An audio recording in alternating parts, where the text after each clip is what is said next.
ಹಾಸನ ಜಿಲ್ಲೆ ಆಲೂರು ತಾಲೂಕಿನ ಆಡಳಿತ ಕಚೇರಿಯ ಆವರಣದಲ್ಲಿ ಕೊರೋನಾ ಇರುವ ಕಾರಣ ಸರಳವಾಗಿ ಸಂತ ದೇವರ ದಾಸಿಮಯ್ಯರ ಜನ್ಮ ದಿನೋತ್ಸವವನ್ನು ಆಚರಿಸಲಾಯಿತು.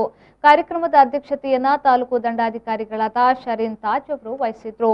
ದೀಪ ಬೆಳಗಿಸಿ ಮಾತನಾಡಿದ ಅವರು, ಸಂತ ದೇವರ ದಾಸಿಮಯ್ಯನವರು ವಚನಕಾರರಲ್ಲಿ ಹಿರಿಯ ಪುರುಷನಾಗಿದ್ದು, ನೇಕಾರರು ದೇವರ ದಾಸಿಮಯ್ಯನವರನ್ನ ತಮ್ಮ ಮೂಲ ಪುರುಷ ಎಂದೇ ಭಾವಿಸಿದ್ದಾರೆ. ಶಿವಭಕ್ತನಾಗಿದ್ದು ಧಾರ್ಮಿಕತೆಯಲ್ಲಿ ತಮ್ಮ ಬದುಕನ್ನ ತೊಡಗಿಸಿಕೊಂಡವರು ಎಂದು ತಿಳಿಸಿದರು.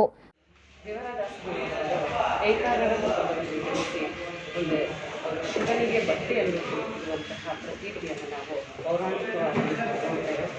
ಸಾಂಸ್ಕೃತಿಕವಾಗಿ ಹಾಗೂ ಸಮಾಜದಲ್ಲಿರುವಂತಹ ಅಡೆತಡೆಗಳನ್ನು ಹೋಗಲಾಡಿಸಲು ವಚನಗಳ ಮೂಲಕ ದೇವರ ದಾಸಮಯ್ಯರು ರಾಮನತನ ಅಂಕಿತನಾಗಿದ್ದಲ್ಲಿ 12ನೇ ಶತಮಾನದಲ್ಲಿ ಸಮಾಜದಲ್ಲಿದ್ದಂತಹ ಜಾತಿ ಪದ್ಧತಿ ಹಾಗೂ ಅಸ್ಪೃಶ್ಯತೆಯನ್ನು ಹೋಗಲಾಡಿಸಲಿಕ್ಕೆ ಶ್ರಮಿಸಿದರು.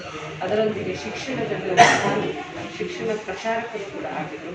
ತಮ್ಮ ವಚನಗಳ ಮೂಲಕ ಮಾರ್ಗದರ್ಶನ ನೀಡಿದಂತಹ ದೇವರ ದಾಸಮಯ್ಯರು ಇಂದಿಗೂ ಕೂಡ ಜನಜೀವಿತರಾಗಿದ್ದಾರೆ.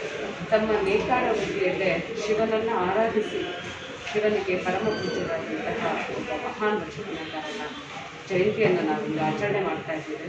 ಇದರ ಶುಭಾಶಯಗಳನ್ನು ನಾನು ಎಲ್ಲರಿಗೂ ಕೊಡ್ತಾ ಮತ್ತೊಮ್ಮೆ ಈ 150 ವಚನಗಳು ಏನು ಲಭ್ಯವಾಗಿವೆಯೋ ಆ 150 ವಚನಗಳಲ್ಲಿರುವಂತಹ ಸಾರಗಳನ್ನು, ಮಾರ್ಗದರ್ಶನಗಳನ್ನು, ತತ್ವಾದರ್ಶಗಳನ್ನು ನಾವೆಲ್ಲರೂ ಪಾಲಿಸೋಣ. ಮುಖ್ಯ ಭಾಷಣಕಾರರಾಗಿ ಮಾತನಾಡಿದ ಮಾಜಿ ಶಿಕ್ಷಕ ವಿಜಯಕಾಂತ್ ಅವರು, ದೇವರ ದಾಸಿಮಯ್ಯ ಬೇರೆಯಲ್ಲ, ಜೇಡರ ದಾಸಿಮಯ್ಯ ಬೇರಲ್ಲ, ಇಬ್ಬರು ಒಂದೇ ಎಂಬ ಅಭಿಪ್ರಾಯವನ್ನ ಕೆಲವು ವಿದ್ವಾಂಸರು ಈಗಾಗಲೇ ವ್ಯಕ್ತಪಡಿಸಿದ್ದಾರೆ ಎಂದು ತಿಳಿಸಿದರು. ಈ ಕುರಿತಾಗಿ ವಿದ್ವಾಂಸರಲ್ಲಿ ಭಿನ್ನಾಭಿಪ್ರಾಯಗಳಿದ್ದು ಚರ್ಚೆಗಳು ಇಂದಿಗೂ ನಡೆಯುತ್ತಿವೆ ಎಂಬ ವಿಚಾರವನ್ನ ಕೂಡ ಮುಂದಿಟ್ಟರು. ಅಲ್ಲದೆ ದೇವರ ದಾಸಿಮಯ್ಯ ಶಿವನನ್ನ ನಂಬಿಸಿ ಶಿವಭಕ್ತನಾದ. ಈತ ಒಬ್ಬ ಮಹಾನ್ ಸಂತ ಹಾಗೂ ನೇಕಾರರ ಕೆಲಸವನ್ನ ಮಾಡುತ್ತಿದ್ದವನು. ಜೊತೆಗೆ ಶಿವನಿಂದ ವರವನ್ನ ಪಡೆದು ಒಬ್ಬ ಮಹಾನ್ ಭಕ್ತ ಕೂಡ ಆಗಿದ್ರು ಎಂದು ಹೇಳಿದರು. ವಚನಕಾರ ಕೇವಲ ವಚನಕಾರರಲ್ಲಿ ಬಹಳ ಹಳೆಯ ವಚನಕಾರ ಅಂದರೆ ದೇವರ ದಾಸಿಮಯ್ಯ. ಈ ದೇವರ ದಾಸಿಮಯ್ಯನ ಬಗ್ಗೆನೂ ಕೂಡ ಇಲ್ಲೇ ಈ ಬ್ಯಾನರಲ್ಲಿ ಒಂದು ತಕರಾರಿದೆ. ದೇವರ ದಾಸಿಮಯ್ಯ ಅಂತ ಬಹಳಷ್ಟು ಜನ ವಚನಕಾರರು ವಾದ ಮಾಡಿದರೆ ದೇವರ ದಾಸಿಮಯ್ಯನೇ ಬೇರೆ ಇದ್ದರು, ಜೇಡರ ದಾಸಿಮಯ್ಯನೇ ಬೇರೆ, ಇವರಿಬ್ಬರು ಬೇರೆ ಬೇರೆ ಅಂತಕ್ಕಂಥ ವಾದ ಕೂಡ ಬಹಳಷ್ಟು ಇನ್ನೂ ಚರ್ಚೆನಲ್ಲಿದೆ. ಆದ್ರೂ ಬಹಳಷ್ಟು ಜನ ಒಪ್ಪಿ ತೀರ್ಮಾನ ಮಾಡಿರ್ತಕ್ಕಂಥ ದೇವರ ದಾಸಿಮಯ್ಯ ಬೇರೆ ಅಲ್ಲ, ಜೇಡದ ದಾಸಿಮಯ್ಯನೂ ಬೇರೆ ಅಲ್ಲ, ಇಬ್ಬರೂ ಒಬ್ಬರೇ. ಆದ್ದರಿಂದ ಮೂಲ ವಚನಕಾರ ಬಸವಣ್ಣನವರಿಗಿಂತಲೂ ಮುಂಚೆ ವಚನ ರಚಿಸಿದವನು ಆದ್ಯ ದೇವರ ಜೇಡರ ದಾಸಿಮಯ್ಯನೇ. ಅವನಿಗಿಂತ ಮುಂಚೆ ವಚನಕಾರ ಇದ್ದರೋ ಇಲ್ವೋ ಗೊತ್ತಿಲ್ಲ, ಚರ್ಚೆ ಆಗಬೇಕಷ್ಟೇ.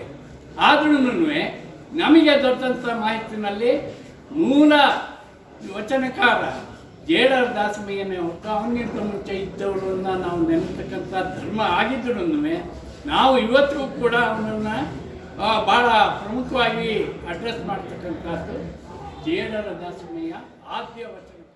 ಕಾರ್ಯಕ್ರಮದಲ್ಲಿ ಪಟ್ಟಣ ಪಂಚಾಯತ್ನ ಮುಖ್ಯ ಕಾರ್ಯನಿರ್ವಾಹಕರಾದ ಸತೀಶ್, ತಾಲೂಕು ಸಮಾಜ ಕಲ್ಯಾಣ ಇಲಾಖೆಯ ಅಧಿಕಾರಿಗಳು, ಪಟ್ಟಣ ಪಂಚಾಯತ್ನ ಮಾಜಿ ಉಪಾಧ್ಯಕ್ಷರಾದ ಮಂಜುನಾಥ್, ದೇವರ ದಾಸಿಮಯ್ಯ ಸಂಘದ ಗೌರವಾಧ್ಯಕ್ಷರಾದ ವೆಂಕಟೇಶ್, ಸಮಾಜದ ಸದಸ್ಯರು ಹಾಗೂ ತಾಲೂಕು ಕಚೇರಿಯ ಸಿಬ್ಬಂದಿಗಳು, ಅಧಿಕಾರಿಗಳು ಭಾಗವಹಿಸಿದ್ರು. ಯೋಗೇಶ್ ಬಿಜೆ, ವಿ4 ನ್ಯೂಸ್, ಹಾಸನ.